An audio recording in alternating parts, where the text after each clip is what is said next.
Alright, hello everyone, this is Mr. Kenny here.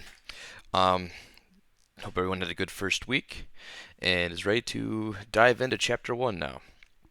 Um, these notes that I have here, these are guided notes that the textbook has to offer. I will use these sometimes. Every now and then I feel like maybe just taking old-fashioned notes off of a whiteboard might be better. And either way, just so you guys know, it might not always look like this format here, but I always try to tell you the chapter and section at the top. So this is 1-1, Patterns and Expressions. This is all about identifying a pattern and then trying to represent that pattern with algebra.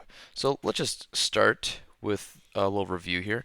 Write the correct word to continue each pattern. So Monday, Wednesday, Friday, Sunday, Tuesday. It looks like it's skipping a day. So then if it's Tuesday, you skip Wednesday and it'd be Thursday's the answer. Um, Next we have January, April, July, October, January.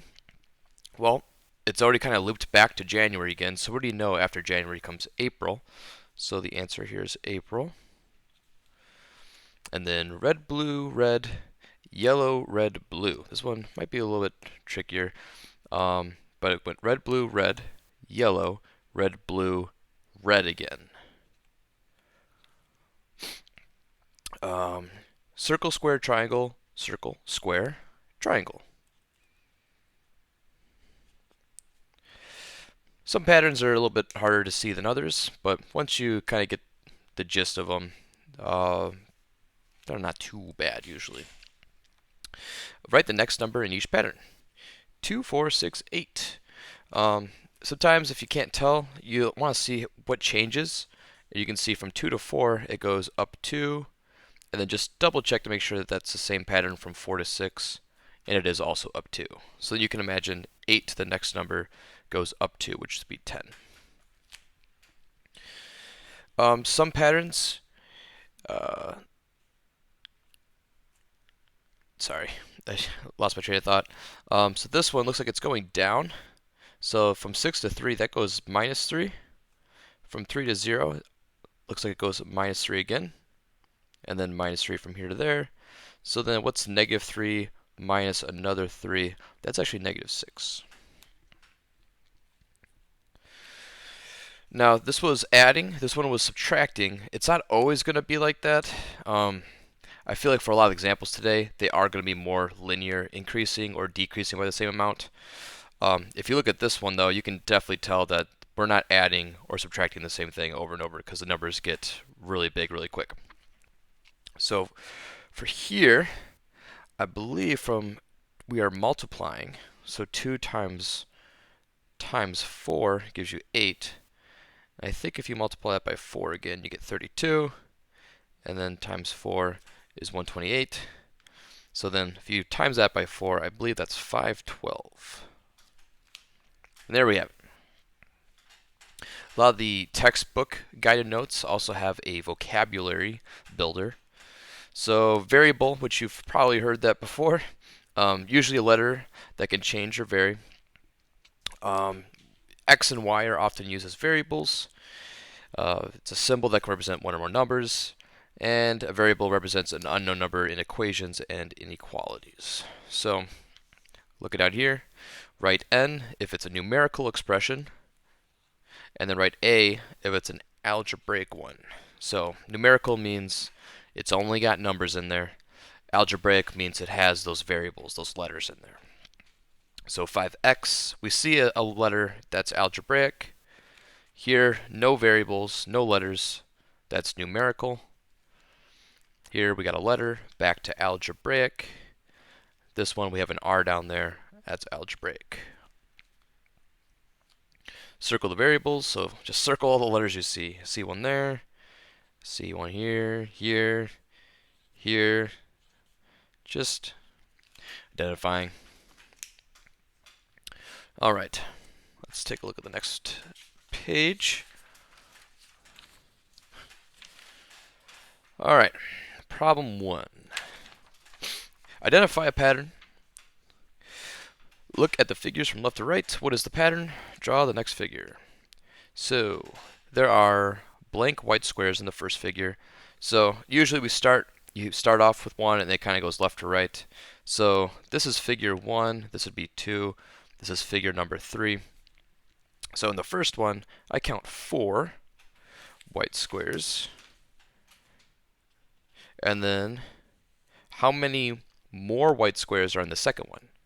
So looking from here to there, it looks like it adds 4 more white squares. One, like going up, left, down, right.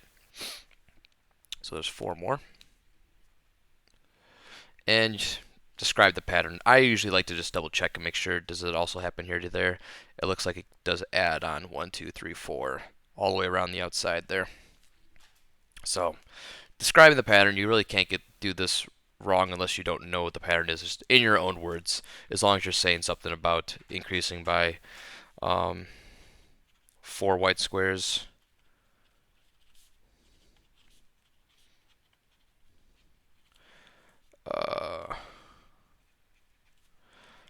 You can say something about one square is added to each end. Something like that. And draw the next figure. So I'm just going to put, looks like we have this black square in the middle. So I'm going to go make that dark black square here.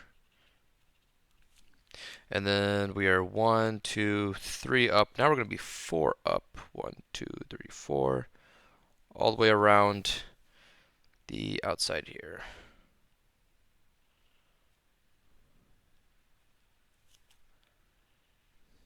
1, 2, 3, 4. And that should be the next pattern. Let's go take a look at this one. Expressing a pattern with algebra. So this is a time where I think that the textbook is getting a little too fancy with all this stuff in here. I'm actually going to make my own table and come over here. So for these tables, they usually have your figure number on the left side. The output is on the right. And then this is the process column. This is the tricky one. But again, I think they're getting a little too fancy here. So I'm going to do my own. So we have our input column. We have this process column, which I'm just going to put a P for process. And then the output one. Okay.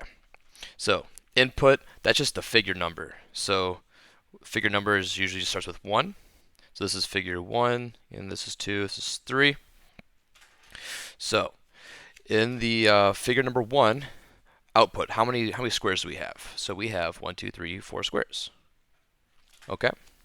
Process, this is the one that requires a little bit of thinking now. So the general format for a lot of these, especially if it is a quote-unquote linear, meaning it increases or decreases by the same amount. So actually I'm going to try to find the pattern first before I do the process column. So from this first figure to the second, it looks like we are adding on 2 more squares. We have 4. This one looks like it has 6. It adds on 2 more at the end. And then from this one to this one, it looks like it adds on another 2 at the end. So we have plus 2 plus 2. It is increasing by the same amount. So this is a linear one, which all these linear patterns, I'm just going to put the general process up here. So you'll always have your figure number. So you'll have your figure number. And usually you're going to multiply it by what you're increasing by. So you're going to times it either in front or behind. Usually I put it in front. Whatever that increase number is. Increase number. Okay? Now, sometimes you may or may not also have to add or maybe even subtract some number if needed. Some random number if needed. Okay, so what does this look like exactly? Well, our figure number is 1, so we're going to have a 1 in here. So that's our figure number. Our increase number is 2, so that's going to be out front. So let's actually do this. 2 times 1 is 2, but we're supposed to be at 4 squares. So 2 plus what gives you 4? We have to add on 2 to actually equal our output. I know this is a little bit tricky, but it gets easier as you do a few of these. So how does this whole column work as we work down? Well, obviously the figure number is going to change. So now instead of being the first one, we're looking at the second. We can literally count and see that there should be 6 at the end. Okay? So whatever we do inside here, whatever math we do, has to equal 6 at the end. Just like this equaled 4. Okay. So the whole reason why we're trying to represent this is so the only number that needs to change is the figure number. So this 2 out front should just stay a 2. This 1 is which was the first figure number is now should be a 2 for the second. And also this plus 2 should stay the same. These will not change. Okay? Now we just need to double check and make sure, does this actually equal 6? Well, 2 times 2 is 4, plus 2 is 6. So far, our process has been adding up. It's been totaling how many squares we should have. Let's just double check for the third one. So for figure number 3, again, this 2 should stay the same. This is our figure number. That should be a 3 now. And then this plus 2 at the end should stay the same. All right, so 2 times 3 is 6. 6 plus 2 is 8. How many should we have here? 1, 2, 3, 4, 5, 6, 7, 8. Awesome. It equals 8, which is what it should total up. All right, so in general, this is the whole point of algebra, is try to represent this using algebra. If we went all the way down to whatever number we wanted, so n, now we're using a variable, what should this look like? Well, it would be 2 times n plus 2. Okay? So whatever the figure number it is, you double it and then add 2 to it, and that'll tell you how many squares there are in that figure. So down here, that's the question. It wants us to figure out how many squares or tiles would there be in the 25th figure of this pattern. Again, we used a slightly different version of this, so I'm just going to write it would be 2 times 25 plus 2. Excuse my handwriting here. So this is 50 plus 2 equals 52 tiles then would be in the pattern. 52 tiles. Okay. There you have it. I know this can be a little bit tricky, but I think we should only be looking at linear, and so they all should follow this pattern then for the process column. Okay. All right. Let's take a look at the next page.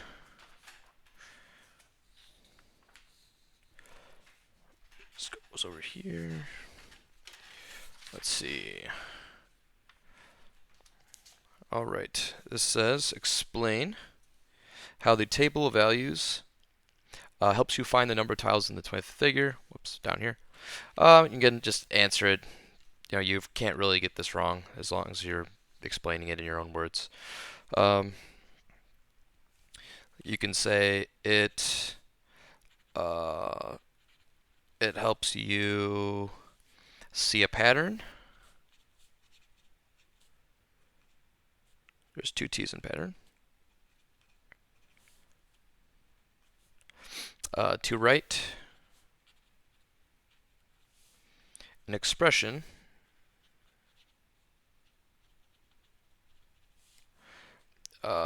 for finding a number of tiles in any figure.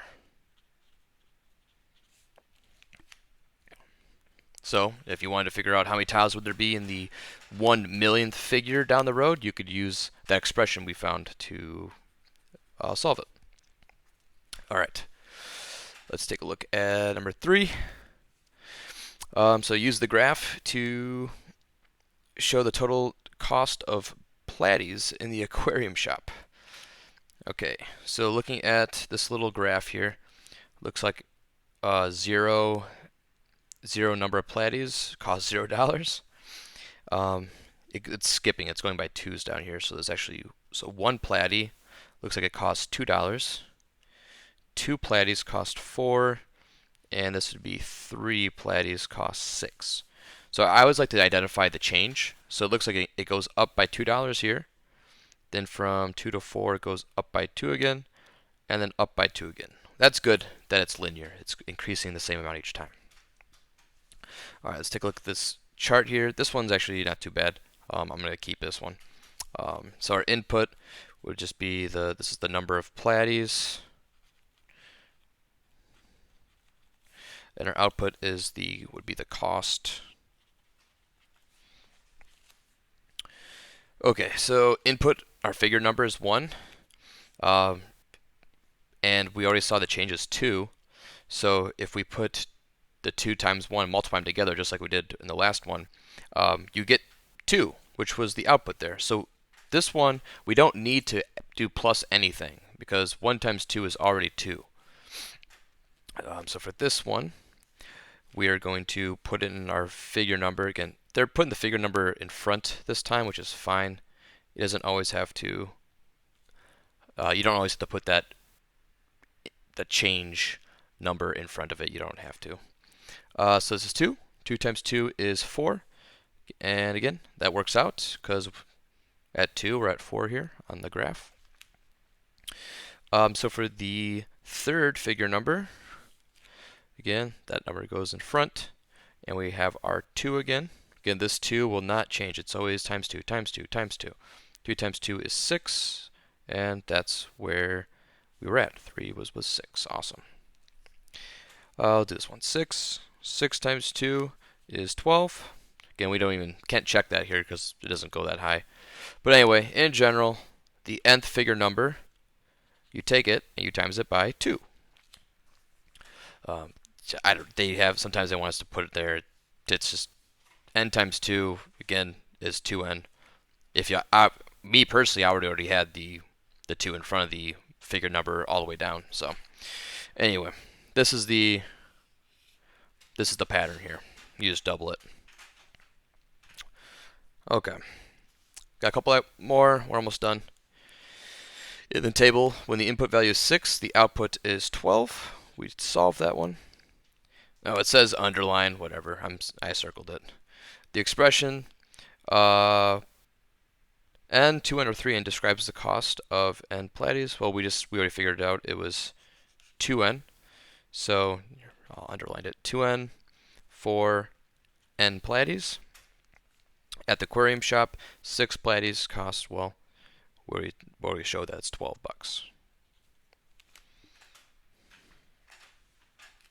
Okay. Let's see. This last one is just lesson checks at the end. They're just asking you to do the same problems. A lot of times I'm going to just skip these lesson checks because they are the same exact questions. It's just more review, but instead of doing these, you can just practice, go right to the Math Excel, and try out the ones that we have on there. So that's actually going to be the end of 1-1 notes. Make sure you head over to the Math Excel and try those out. And remember to show your work on a scratch sheet of paper to upload. If you have any questions, make sure you ask them during the Zooms or shoot me an email, and I'll see you guys next time.